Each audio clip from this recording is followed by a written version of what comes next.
আসসালামু আলাইকুম। প্রিয় দর্শক, অন্নমঞ্চ অনুষ্ঠানে আপনাদের স্বাগত জানাচ্ছি। গত 12ই ফেব্রুয়ারি নির্বাচনের পরে 17ই ফেব্রুয়ারি বিএনপি সরকার ক্ষমতায় এসেছে এবং ক্ষমতায় আসার পরে আমরা আওয়ামী লীগের নেতাকর্মীদের নানাভাবে নতুন একটা উৎসাহজনক পরিস্থিতির মধ্যে পড়েছেন এমনটা দেখছি। তাদের মধ্যে ব্যাপক উৎসাহ তৈরি হয়েছে, উদ্দীপনা তৈরি হয়েছে। তারা ভাবছেন যে বিএনপি ক্ষমতায় এসেছে, তাদের এখন রাজনীতি করাটা উন্মুক্ত হয়ে যাবে এবং তাদের যারা নেতাকর্মী দেশের বাইরে রয়েছেন তাদের ফেরাটা সহজ হবে। এই মর্মে আওয়ামী লীগের নেত্রী শেখ হাসিনা তাকে একটা তার একটা অডিও বার্তাও আমরা ঘুরে ফিরে বেড়াতে দেখেছি, যেখানে তিনি তার নেতাকর্মীদের নির্দেশ দিচ্ছেন যে যেখানে আছে যার যার মতো করে সবাই দেশে ফিরবে, দেশে ফিরে আওয়ামী লীগের সাংগঠনিক কাঠামো জোরদার করবে। কিন্তু দেশে ফেরার পথে যে অনেকগুলো প্রতিবন্ধকতা রয়েছে সেগুলো তার মাথায় ছিল কিনা, কিংবা তিনি মনে করছেন কিনা যে শুধুমাত্র তার ফেরার ব্যাপারেই বিএনপি বাধা দেবে, অন্যদের ফেরার ব্যাপারে বিএনপি বাধা দেবে না, সেরকম একটা পরিস্থিতিতে এবার আওয়ামী লীগের একজন ডাকসাইটে নেতা, সাবেক মন্ত্রী সম রেজাউল, তিনি ঘোষণা দিয়েছেন যে তারা দেশে ফিরছেন। সত্যিই কি আওয়ামী লীগের নেতারা দেশে ফিরছেন? যদি দেশে ফেরেন তাহলে সেটাকে মোকাবেলা করবে বিএনপি সরকার কিভাবে? তাদেরকে কি উন্মুক্ত থাকতে দেবে, নাকি তাদের সবাইকে অ্যারেস্ট করে জেলে পুরে রাখবেন? চলুন একটু বিষয়টা আলোচনা করে দেখি সম রেজাউল কি বললেন, পরিস্থিতি আদতে কি, দেশে যদি ফেরেন তাহলে আওয়ামী লীগের সেটা লাভ হবে নাকি ক্ষতি হবে, সেই আলোচনাই করবে এই ভিডিওতে। থাকবেন পলিটিক্স টিভির নিয়মিত আয়োজন। দর্শক, বলছিলাম আওয়ামী লীগের নেতাদের দেশে ফেরার কথা। তার আগে একটি মানবিক কথা বলতে চাই। ফুড ফর অল, সবার জন্য খাদ্য, এই কর্মসূচি নিয়ে 5 জন তরুণ অসহায় ক্ষুধার্ত মানুষের পাশে রান্না করা খাবার নিয়ে দাঁড়াচ্ছে। ফুড ফর অল তাদের চ্যানেলের নাম, তাই সেই চ্যানেলের লিঙ্ক ডেসক্রিপশন বক্সে দেওয়া আছে। অন্তত পক্ষে তাদের চ্যানেলটা সাবস্ক্রাইব করে এই মানবিক কর্মকে আপনারা উৎসাহিত করবেন, যেন ক্ষুধার্ত মানুষের পাশে দাঁড়ানোর এই মানবিক বার্তাটা 18 কোটি মানুষের কাছে পৌঁছে যেতে পারে। চলে যাচ্ছি মূল আলোচনায়। বলছিলাম আওয়ামী লীগ নেতাদের ফেরার প্রসঙ্গে। সাবেক প্রধানমন্ত্রী শেখ হাসিনা ভারতে থেকে এরকম একটা অডিও বার্তা দিয়েছেন। ভারতে তিনি আওয়ামী লীগের নেতাদের সঙ্গে বৈঠক করে এরকম নির্দেশ দিয়েছেন, দেশে ফিরতে, যে যেখানে আছে তাদেরকে দেশে ফিরতে বলেছেন। এরকমটা বিএনপি সরকার ক্ষমতায় আসার পরই আমরা শুনেছিলাম। কিন্তু সেই ক্ষেত্রে আওয়ামী লীগের নেতারা দেশে আসলেই যে তাদেরকে অ্যারেস্ট হতে হবে, জেলে যেতে হবে, ব্যাপারটা কি তার মাথায় ছিল না?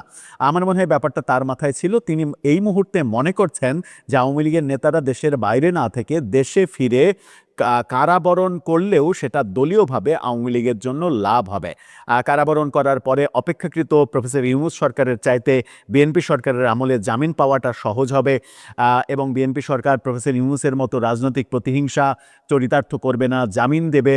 জামিন দিলে জামিন নিয়ে তারা রাজনৈতিক কর্মসূচি করতে পারবে, এই ব্যাপারটা তাদের ভাবনায় ছিল। কিন্তু তাদের মাথায় কি একটা ব্যাপার নেই যে তাদের শাসনামলে বিএনপির নেতাকর্মীদের বিরুদ্ধে যে ধরনের দুর্যোগ নেমে এসেছিল, সেই দুর্যোগের প্রতিক্রিয়া বিএনপি সরকার দেখাবে, বিএনপি আওয়ামী লীগের উপরে সেম কাজটা করবে, তাদেরকে কারাগারে রাখা, মামলা মোকদ্দমা নতুন করে দিয়ে অস্থির করে দেয়া, এই ব্যাপারটা ঘটবে।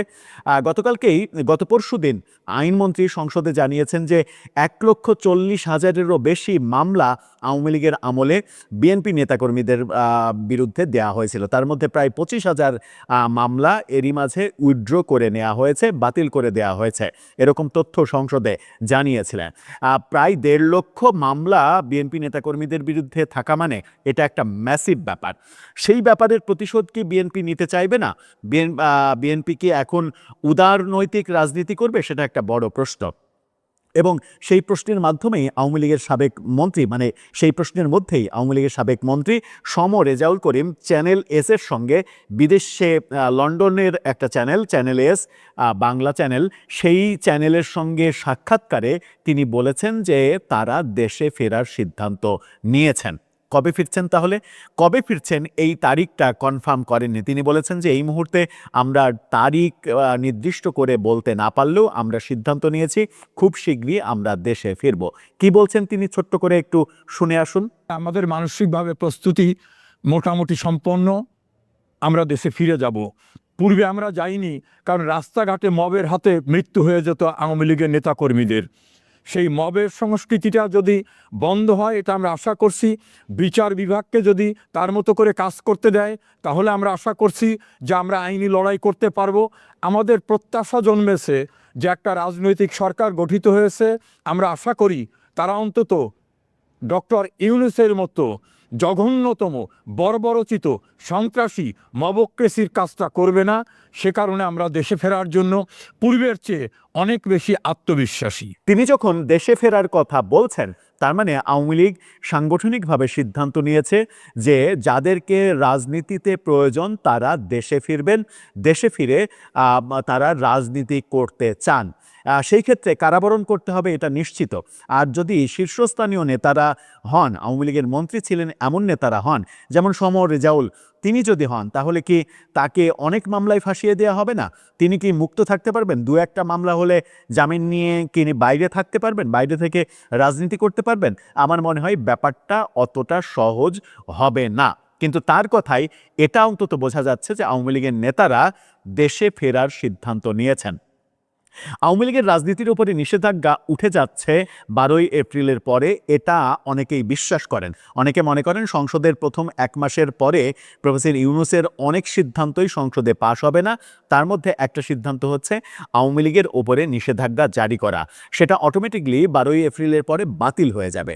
যদি বাতিল হয়ে যায়, আওয়ামী লীগ যদি রাজনীতি করার অধিকার পায়, তাহলে দেশের বাইরে থাকা অনেক নেতাই যারা মবের ভয়ে, মূলত দেশের বাইরে পালিয়ে যাবার মূল কারণটা ছিল মবের ভয়, যে মব করে তাদেরকে মেরে ফেলা হবে। সেরকম পরিস্থিতি তৈরি হয়েছিল প্রফেসর ইউনূসের 1.5 বছরে। এখন তো আর সেই মবের ভয় নেই। এখন যে ভয়টা সেটা হচ্ছে যে আইনের ভয়। মামলা হবে, মামলা মোকাবেলা করবে, কিন্তু মামলা হবে, মামলা মোকাবেলা করবে, এই ব্যাপারটা তাদের জন্য অতটা কঠিন হবে না যদি আদালতের ওপরে প্রফেসর ইউনূসের মতো মেটিকুলাস ডিজাইনে প্রভাব বিস্তার করা না হয়। যদি স্বরাষ্ট্রমন্ত্রী কিংবা আইনমন্ত্রী ওপেন না বলেন যে কারো যেন জামিন না হয়, এই ব্যাপারটা আমি দেখছি, যেটা প্রফেসর ইউনূসের মেটিকুলাস ডিজাইনে আইন উপদেষ্টা এবং স্বরাষ্ট্র উপদেষ্টাকে ওপেন আমরা বলতে শুনেছি যে তাদের যেন জামিন না হয়, সেই ব্যাপারটা আমরা দেখছি এবং এই ব্যাপারে নির্দেশ দেওয়া হয়েছে। অর্থাৎ পুলিশ এবং আদালতকে বাধ্য করা হয়েছে জামিন না দেয়া, এবং পুলিশকে বাধ্য করা হয়েছে তা যে কোনোভাবে মানে মব করলে যে মবের শিকার হবে তাকে গ্রেপ্তার করে কারাগারে পাঠানোর। সেই দৃশ্য যে পাল্টাবে এটা ঠিক, কিন্তু আওয়ামী লীগের আমলে বিএনপি যেভাবে নির্যাতিত হয়েছে, সেই নির্যাতনের ইতিহাস বিএনপি এত সহজে ভুলে যাবে, এটা আমার মনে হয় ঠিক ভাবনা হচ্ছে না। কারণ বিএনপি ইতিমধ্যে 111-এর পেছনের কারিগরদের গ্রেপ্তার করা শুরু করেছে, এবং 111-এর পরেই কিন্তু আওয়ামী লীগ সরকার 2008-এর ডিসেম্বরের নির্বাচনে ক্ষমতায় এসেছিল। ওই নির্বাচনকে, তার আগের 111 সরকারকে বিএনপি কোনোভাবেই মেনে নেয়নি। এটা এখন সরকার দায়িত্ব নেওয়ার 1 মাস পরেই এই গ্রেপ্তার অভিযানগুলো কিন্তু শুরু হয়েছে। এরই মাঝে অন্তত 3 জন ডাকসাইটে মানে বিভিন্ন বাহিনীর কর্মকর্তাকে গ্রেপ্তার করার ঘটনা আমরা দেখেছি। সুতরাং সব কিছু বিএনপি ভুলে যাবে, ভুলে গেছে, উদারনৈতিক রাজনীতি প্রদর্শন করবে, এই ভাবনাটা কতটা রাজনৈতিক দূরদৃষ্টি সম্পন্ন সেই ব্যাপারে যথেষ্ট সংশয় রয়েছে। দর্শক, আপনার কাছে কি মনে হয়, আওয়ামী লীগ নেতারা কি দেশে ফিরতে পারবেন সহসা? দেশে ফিরে তারা রাজনীতি করতে চাইছেন? সেই সুযোগ কি বিএনপি সরকার তাদেরকে দেবে? আপনার মতামত জানিয়ে লিখতে পারেন। ফাঁসির সাজা বাতিলের দাবিতে এবার আন্তর্জাতিক আদালত এবং জাতিসংঘের মানবাধিকার কাউন্সিলে নালিশ জানাতে যাচ্ছেন বাংলাদেশের সাবেক প্রধানমন্ত্রী শেখ হাসিনা। শেখ হাসিনার পক্ষ থেকে লন্ডন ভিত্তিক বিখ্যাত আইনি সেবা প্রদানকারী প্রতিষ্ঠান বা ল ফার্ম কিংসলি ন্যাপলি এলএলপি বাংলাদেশের আন্তর্জাতিক অপরাধ ট্রাইব্যুনাল বা আইসিটিকে এই বার্তা দিয়েছে। ল ফার্মটি গত 30শে মার্চ ইমেইলের মাধ্যমে বাংলাদেশের সাবেক প্রধানমন্ত্রীর সাজা বাতিলের দাবিতে আইসিটিকে এই আইনি নোটিশ পাঠায়। ওই নোটিশে সুনির্দিষ্ট 4টি দাবি তুলে ধরে ল ফার্মটি জবাব দেওয়ার জন্য 14 দিনের সময় বেঁধে দিয়েছে। বলেছে 14 দিনের মধ্যে চিঠির জবাব না পেলে বিষয়টি নিয়ে তারা আনুষ্ঠানিকভাবে আন্তর্জাতিক অপরাধ আদালত বা আইসিসি এবং জাতিসংঘের মানবাধিকার কাউন্সিলে যাবে, যার অর্থ হলো আন্তর্জাতিক পর্যায়ে মামলা লড়ার আগে শেখ হাসিনা একটি প্রি অ্যাকশন প্রোটোকল পাঠালো, যেটির মাধ্যমে জাতিসংঘ মানবাধিকার কাউন্সিল কিংবা আন্তর্জাতিক অপরাধ আদালতে যাওয়ার পথ তৈরি হয়। স্বাভাবিকভাবে প্রশ্ন উঠেছে, প্রায় ২০ মাস পর কেন এমন আইনি নোটিশ দিলেন শেখ হাসিনা? বিশেষ করে বিএনপি সরকার ক্ষমতা আসার পর আইসিটির চিফ প্রসিকিউটর পাল্টে ফেলেছে এবং নতুন চিফ প্রসিকিউটর শেখ হাসিনার বিরুদ্ধে দেওয়া রায় নথিপত্র পরীক্ষা করে দেখারও ঘোষণা দিয়েছিল। এরই মধ্যে প্রসিকিউটরদের বিরুদ্ধে ঘুষ চাওয়ার অভিযোগ উঠেছে, বিচারকের ফেসবুক অ্যাকাউন্ট হ্যাক হয়েছে, সিসিটিভির ফুটেজ গায়েব হয়ে গিয়েছে। ট্রাইব্যুনাল ও প্রসিকিউশনের এমন নানা বিব্রতকর পরিস্থিতিতে এই চিঠি কি নতুন কিছুর ইঙ্গিত করে? আবার বাংলাদেশের পররাষ্ট্রমন্ত্রী খলিলুর রহমানের দিল্লি সফরের ঠিক ১ সপ্তাহ আগে এই চিঠির মাধ্যমে সরকারকে কি বিষয়টি নিয়ে কোনো বার্তা দেওয়া হয়েছে? সবচেয়ে বড় প্রশ্ন হলো, আওয়ামী লীগ সভানেত্রীর পক্ষ থেকে লন্ডনের ল ফার্ম যে চিঠি দিয়েছে সেটির আইনি তাৎপর্য কি হতে পারে? বিশেষ করে ১৪ দিন পর আন্তর্জাতিক অপরাধ আদালত বা আইসিসি এবং জাতিসংঘের মানবাধিকার কাউন্সিলে যাওয়ার যে হুমকি দেওয়া হয়েছে সেটি কি পরিকল্পিত আন্তর্জাতিক আইনি লড়াইয়ের আগাম কোনো বার্তা? বিস্তারিত জানতে চলুন যাওয়া যাক বিশ্লেষণ। দেশের সাবেক প্রধানমন্ত্রী শেখ হাসিনা দেশ ছেড়েছেন ২০ মাস হতে চলল।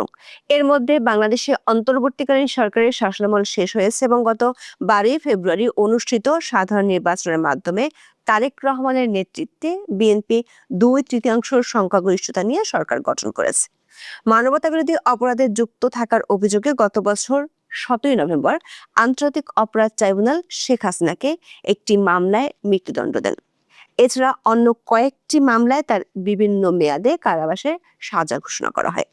গত ২০ মাসে ট্রাইব্যুনাল এবং বিচারের বিরোধিতা করে শেখ হাসিনা অনলাইনে বক্তব্য দিলেও তার পক্ষ থেকে কোনো সরাসরি আইনি পদক্ষেপ নেওয়া হয়নি। এই প্রথমবারের মতো বাংলাদেশের আন্তর্জাতিক অপরাধ ট্রাইব্যুনাল বা আইসিটিকে তার পক্ষ থেকে চিঠি দেওয়া হয়েছে। চিঠিটি দিয়েছে যুক্তরাজ্যের লন্ডন ভিত্তিক বিখ্যাত আইনি প্রতিষ্ঠান কিংসলে ন্যাপলি।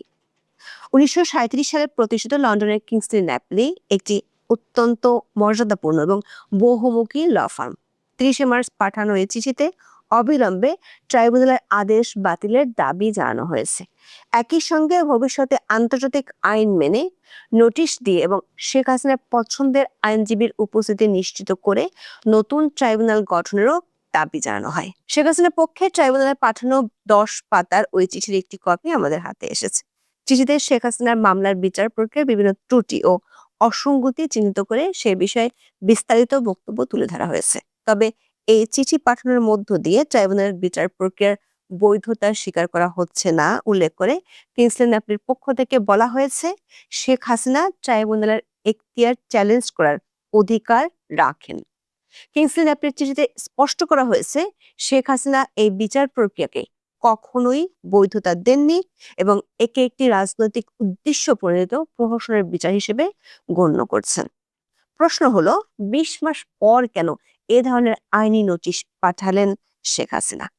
আওয়ামী লীগের একাধিক সূত্র ও আইন বিশেষজ্ঞদের মতে কিংসলে ন্যাপলি তাদের চিঠির শেষে ১৪ দিনের মধ্যে জবাব দেওয়ার জন্য আলটিমেটাম দিয়েছে, যার অর্থ হলো আগামী ১৩ই এপ্রিলের মধ্যে জবাব দিতে হবে। আইনি পরিভাষায় একে লেটার বিফোর অ্যাকশন বা মামলার পূর্ববর্তী পদক্ষেপ বলা হয়। যদি ১৪ দিনের মধ্যে ট্রাইব্যুনাল বা বাংলাদেশ সরকার এই চিঠির কোনো সন্তোষজনক জবাব না দেয়, তবে কিংসলে ন্যাপলি দাবি করবে তারা ঘরোয়া প্রতিকার বা ডোমেস্টিক রেমিডিস পাওয়ার সব চেষ্টা করে ব্যর্থ হয়েছে। কিংসলে ন্যাপলি চিঠিতে স্পষ্টভাবে উল্লেখ করেছে, জবাব না পেলে তারা বিষয়টিকে আন্তর্জাতিক অপরাধ আদালত বা আইসিসি এবং জাতিসংঘ মানবাধিকার কাউন্সিলে নিয়ে যাবে। আন্তর্জাতিক মানবাধিকার আইন এবং আন্তর্জাতিক অপরাধ আদালতের নিয়ম অনুযায়ী কোনো আন্তর্জাতিক সংস্থায় অভিযোগ করার প্রধান শর্ত হলো দেশের ভিতরের সব আইনি পথ বা প্রতিকার বন্ধ হওয়া। কিংসলে ন্যাপলি এই চিঠির মাধ্যমে প্রমাণ করতে চাইছে বাংলাদেশে তারা আর কোনো ন্যায় বিচার আশা করতে পারে না, তাই আন্তর্জাতিক হস্তক্ষেপ প্রয়োজন। বিশ্লেষকরা মনে করেন বাংলাদেশের আন্তর্জাতিক অপরাধ ট্রাইব্যুনালকে চিঠি দিয়ে কিংসলে ন্যাপলি সেই গ্রাউন্ড তৈরি করে রাখলো। আন্তর্জাতিক অপরাধ আদালত বিশেষজ্ঞরা বলছেন, আইসিসিতে কোনো ব্যক্তি সরাসরি মামলা করতে পারেন না, কারণ এটি কোনো দেওয়ানি আদালত নয়। তবে রোম স্ট্যাটিউটের ১৫ অনুচ্ছেদ অনুযায়ী যে কোনো ব্যক্তি, গোষ্ঠী বা বেসরকারি সংস্থা আইসিসি প্রসিকিউটরকে কোনো অপরাধ সম্পর্কে তথ্য দিতে পারে। কিংসলে ন্যাপলি আইসিসির প্রসিকিউটর বরাবর একটি বিস্তারিত প্রতিবেদন জমা দেবে, যাকে বলা হয় কমিউনিকেশন। এতে দাবি করা হবে বাংলাদেশের শেখ হাসিনার বিরুদ্ধে যে বিচার হয়েছে সেটি আসলে প্রহসনের বিচার এবং এটি নিজেই একটি মানবাধিকার বিরোধী অপরাধ। কিংসলি ন্যাপলি আইসিসির কাছে দাবি করবে বাংলাদেশ সরকার শেখ হাসিনাকে ন্যায্য বিচার দিতে অক্ষম বা অনিচ্ছুক। যদি আইসিসি প্রসিকিউটর মনে করেন এই তথ্যগুলোর ভিত্তি আছে, তবে তিনি একটি প্রিলিমিনারি এক্সামিনেশন বা প্রাথমিক তদন্ত শুরু করবেন। যদিও আইসিসি কোনো সার্বভৌম রাষ্ট্রের অভ্যন্তরীণ আদালতের রায় সরাসরি বাতিল করতে পারে না, তবে তারা যদি এই বিচার প্রক্রিয়া নিয়ে প্রশ্ন তোলে তবে তা আন্তর্জাতিকভাবে বাংলাদেশের বর্তমান সরকারের ভাবমূর্তিকে মারাত্মকভাবে ক্ষতিগ্রস্ত করবে। দর্শক, কিংসলি ন্যাপলি তাদের চিঠিতে বাংলাদেশের আন্তর্জাতিক অপরাধ ট্রাইব্যুনাল ও তার বিচারিক প্রক্রিয়া নিয়ে 6টি সুনির্দিষ্ট অভিযোগ এনেছে। চিঠিতে উল্লেখ করা হয়েছে, শেখ হাসিনার বিচার এমন এক বৈরী পরিবেশে অনুষ্ঠিত হয়েছে যেখানে আওয়ামী লীগ ও এর সমর্থকদের বিরুদ্ধে অন্তর্বর্তীকালীন সরকারের ধারাবাহিক নিবর্তন ও নির্যাতনমূলক পদক্ষেপ চলমান ছিল। 2025 সালের মে মাসে সন্ত্রাস বিরোধী আইনের অধীনে আওয়ামী লীগের কার্যক্রম নিষিদ্ধ করা হয়। পাশাপাশি রাজনৈতিক সহিংসতা, অপরাধীদের দায়মুক্তি এবং আওয়ামী লীগপন্থী আইনজীবীদের গ্রেপ্তারের মতো ঘটনা ঘটেছে। এমনকি আওয়ামী লীগ সম্পৃক্ত আইনজীবীদের উপর শারীরিক হামলা চালানো হয়েছে বলেও দাবি করা হয়। চিঠিতে এরই মধ্যে আইসিটি নিয়ে আন্তর্জাতিক বিশেষজ্ঞরা যেসব অভিযোগ তুলেছেন সেগুলোর রেফারেন্স তুলে ধরে শেখ হাসিনার বিচার প্রক্রিয়ার 4টি মৌলিক অধিকার লঙ্ঘনের অভিযোগ আনা হয়েছে। চিঠিতে বলা হয়েছে, শেখ হাসিনার মামলার বিচার করার কোনো আইনি এখতিয়ার আইসিটির নেই, কারণ 1973 সালের আইসিটি আইনটি মূলত 1971 সালের মুক্তিযুদ্ধের সময় সংঘটিত গণহত্যা, মানবতার বিরুদ্ধে অপরাধ ও যুদ্ধাপরাধের বিচারের জন্য প্রণয়ন করা হয়েছিল। নির্দিষ্ট ঐতিহাসিক সময়কালের বাইরে এই ট্রাইব্যুনালের বিচার করার কোনো ম্যান্ডেট ছিল না। কিন্তু 2024 সালের আগস্ট মাসে অন্তর্বর্তী প্রশাসন জুলাই মাসে বিক্ষোভের সঙ্গে সম্পর্কিত অপরাধের বিচারের জন্য এই আইন সংশোধন করে, যা ট্রাইব্যুনালের সাংবিধানিক উদ্দেশ্যের বাইরে একটি বেআইনি সম্প্রসারণ। জুলাইয়ের সময়কার ঘটনাবলী বাংলাদেশের সাধারণ ফৌজদারি আদালতের এখতিয়ারভুক্ত বিষয়। বর্তমান ট্রাইব্যুনাল আন্তর্জাতিক আইন, বিশেষ করে ICCPR এর 14-1 অনুচ্ছেদ অনুযায়ী স্বাধীন ও নিরপেক্ষ বিচার নিশ্চিত করতে ব্যর্থ হয়েছে বলে শেখ হাসিনার পক্ষ থেকে দেওয়া চিঠিতে মন্তব্য করা হয়েছে। চিঠিতে বলা হয়, আইসিটির বিচারিক বেঞ্চ এবং প্রসিকিউটর টিম বিরোধী দলীয় রাজনৈতিক সংশ্লিষ্টতা থাকা ব্যক্তিদের দ্বারা পুনর্গঠন করা হয়েছে। আগের বিচারকরা আনুষ্ঠানিকভাবে অবসরে যাওয়া কিংবা অপসারিত হওয়া সত্ত্বেও তাদের কোনো ব্যাখ্যা ছাড়াই সরিয়ে দেওয়া হয়। পরে অন্তর্বর্তী সরকার হাইকোর্টের 23 জন অতিরিক্ত বিচারক নিয়োগ দেয় এবং কয়েকদিনের মধ্যে সেখান থেকে 3 জনকে নিয়ে আইসিটির নতুন বেঞ্চ গঠন করা হয়। এছাড়াও ট্রাইব্যুনালের চেয়ারম্যান বিচারপতি গোলাম মর্তুজা মজুমদার এবং বিচারপতি মহিদুল হক এনাম চৌধুরীর সঙ্গে বাংলাদেশ জামাতে ইসলামের সংশ্লিষ্টতার অভিযোগ রয়েছে বলে চিঠিতে উল্লেখ করা হয়। অপর বিচারক বিচারপতি শফিউল আলম মাহমুদের সঙ্গে বিএনপির প্রকাশ্য সম্পর্ক রয়েছে এবং তাকে ট্রাইব্যুনালে নিয়োগের মাত্র 6 দিন আগে হাইকোর্টের বিচারক হিসেবে নিয়োগ দেওয়ার কথাও চিঠিতে উল্লেখ করা হয়েছে। সবচেয়ে বিতর্কিত অভিযোগটি এসেছে বিচারপতি শফিউল আলম মাহমুদের বিরুদ্ধে, যিনি বিচার চলাকালে মন্তব্য করেছিলেন যে আসামিকে ফাঁসির দড়ি থেকে বাঁচানোর জন্য আইনজীবীদের চেষ্টা করা উচিত, যা শেখ হাসিনার আইনজীবীরা পূর্ব নির্ধারিত অপরাধী সাব্যস্তকরণ বা প্রিডিটারমিনেশন অব গিল্ট হিসেবে দেখছেন। আন্তর্জাতিক অপরাধ ট্রাইব্যুনালে দেওয়া চিঠিতে বর্তমান প্রসিকিউটর টিমকে পক্ষপাতমূলক বলে মন্তব্য করা হয়েছে। চিঠিতে বলা হয়েছে, আইসিটির সাবেক চিফ প্রসিকিউটর মোহাম্মদ তাজুল ইসলাম জামায়াতে ইসলামী নেতাদের আইনজীবী ছিলেন এবং তিনি এবি পার্টির যুগ্ম আহ্বায়ক। তিনি বিচার চলাকালীন সময়ও দলের সমাবেশে অংশ নিয়েছেন। 2025 সালের মার্চ মাসে তাজুল ইসলাম একটি সমাবেশে আওয়ামী লীগকে নিষিদ্ধ করার দাবিও জানিয়েছিলেন। এছাড়া প্রসিকিউশন টিমের অন্যান্য সদস্যদের বিরুদ্ধে ঘুষ গ্রহণ ও দুর্নীতির বিশ্বাসযোগ্য অভিযোগ উঠেছে, যা ট্রাইব্যুনালের বৈধতাকে পুরোপুরি ধ্বংস করে দিয়েছে। চিঠিতে যথাযথ আইনি প্রক্রিয়া অনুসরণ না করে শেখ হাসিনার বিচার কাজ এগিয়ে নেওয়া হয়েছে দাবি করে বলা হয়, ইন্টারন্যাশনাল বার অ্যাসোসিয়েশনের হিউম্যান রাইটস ইনস্টিটিউট জানিয়েছে চার্জ গঠন সম্পর্কে কোনো আনুষ্ঠানিক নোটিশ দেওয়া হয়নি। এছাড়া শেখ হাসিনাকে তার নিজের পছন্দের আইনজীবী নিয়োগের অধিকার থেকে বঞ্চিত করা হয়েছে। রাষ্ট্রনিযুক্ত আইনজীবীর সঙ্গেও শেখ হাসিনার যোগাযোগ বা নির্দেশনার কোনো সুযোগ ছিল না। শেখ হাসিনার চিঠিতে বলা হয়েছে, অন্তর্বর্তীকালীন সরকার ভারতের কাছে শেখ হাসিনাকে হস্তান্তরের জন্য অনুরোধ করেছে, যা প্রমাণ করে যে তার অনুপস্থিতি স্বেচ্ছায় ছিল না এবং অনুপস্থিতিতে বিচার কোনোভাবেই যৌক্তিক নয়। আন্তর্জাতিক মানদণ্ড এবং ICCPR এর 14 অনুচ্ছেদের ন্যূনতম গ্যারান্টি ছাড়া এই ধরনের ত্রুটিপূর্ণ প্রক্রিয়ায় মৃত্যুদণ্ড আরোপ করা মূলত সামারি এক্সিকিউশন বা সংক্ষিপ্ত মৃত্যুদণ্ড কার্যকরের শামিল। চিঠির শেষ অংশে শেখ হাসিনার পক্ষে কিংসলি ন্যাপলি ল ফার্ম কয়েকটি দাবি উল্লেখ করেছে। সেগুলো হলো শেখ হাসিনার বিরুদ্ধে দেওয়া রায় এবং সাজা আইনিভাবে বাতিল ঘোষণা করতে হবে। মৃত্যুদণ্ড কার্যকর করার জন্য কোনো পদক্ষেপ নেওয়া যাবে না। ভবিষ্যতে যে কোনো বিচারিক প্রক্রিয়া আন্তর্জাতিক মানদণ্ড মেনে যথাযথ নোটিশ দিয়ে এবং নিজস্ব পছন্দের আইনজীবীর উপস্থিতিতে স্বাধীন ট্রাইব্যুনালে করতে হবে। আওয়ামী লীগের সঙ্গে যুক্ত আইনজীবী ও অন্যান্য নিরাপত্তা নিশ্চিত করতে বাংলাদেশ সরকারকে জরুরি পদক্ষেপ নিতে হবে। ICT এবং বাংলাদেশ সরকারকে উপরোক্ত ত্রুটিগুলো স্বীকার করে তার সংশোধনের ব্যবস্থা নিতে হবে। এসব বিষয়ে বাংলাদেশ সরকার ও ট্রাইব্যুনাল কি পদক্ষেপ নিতে যাচ্ছে তা 14 দিনের মধ্যে নিশ্চিত করার অনুরোধ জানানো হয় চিঠিতে। কিংসলি ন্যাপলি চিঠিতে জাতিসংঘের মানবাধিকার কাউন্সিলে যাওয়ার যে হুমকি দিয়েছে, BC সরকার তাকে মূলত একটি কূটনৈতিক ও জনমত তৈরির কৌশল হিসেবে দেখছেন। এখানে 3টি উপায়ে কাজ করা হতে পারে। প্রথমত, কমপ্লেন্ট প্রসিডিওর, যেটির মাধ্যমে গোপনীয় পদ্ধতিতে মানবাধিকার কাউন্সিলে সরাসরি কোনো রাষ্ট্রের বিরুদ্ধে অভিযোগ দায়ের করা। বিশেষজ্ঞরা মনে করেন ইতিমধ্যে আওয়ামী লীগের উপর নিষেধাজ্ঞা, দলটির নেতাকর্মীদের উপর নির্যাতনের বিষয়গুলো আন্তর্জাতিকভাবে সমালোচিত হয়েছে। পাশাপাশি ICTর বিচার প্রক্রিয়া এবং এই ট্রাইব্যুনালের বিরুদ্ধে এরই মধ্যে যেসব অভিযোগ উঠেছে সেগুলো আন্তর্জাতিক গণমাধ্যমে প্রকাশিত হয়েছে। প্রসিকিউটর BM সুলতান মামুর সাবেক চিফ প্রসিকিউটর তাজুল ইসলামের বিরুদ্ধে সেটেলমেন্ট ট্রেড বা সাক্ষী বাণিজ্যের গুরুতর অভিযোগ আনেন। অভিযোগ উঠেছে প্রভাবশালী আসামি বা প্রত্যক্ষদর্শীদের আর্থিক সুবিধার বিনিময়ে সাক্ষী হিসেবে ব্যবহার করা হয়েছে বা অব্যাহতি দেওয়া হয়েছে। জাতিসংঘের মানবাধিকার কাউন্সিলে যদি এই বিষয়টি ওঠে, তবে বাংলাদেশের নতুন সরকারের উপর বৈশ্বিক চাপ বাড়বে। ইতিমধ্যে জাতিসংঘের বিশেষ দূতরা আওয়ামী লীগকে নিষিদ্ধ করা এবং শেখ হাসিনার বিচার প্রক্রিয়া নিয়ে উদ্বেগ প্রকাশ করেছিলেন। সরকার যদি কিংসলি ন্যাপলি নোটিশের সন্তোষজনক উত্তর না দেয়, তবে আন্তর্জাতিক পরিমণ্ডলে বাংলাদেশের বিচার বিভাগের বিশ্বাসযোগ্যতা বড় ধরনের সংকটের মুখে পড়বে।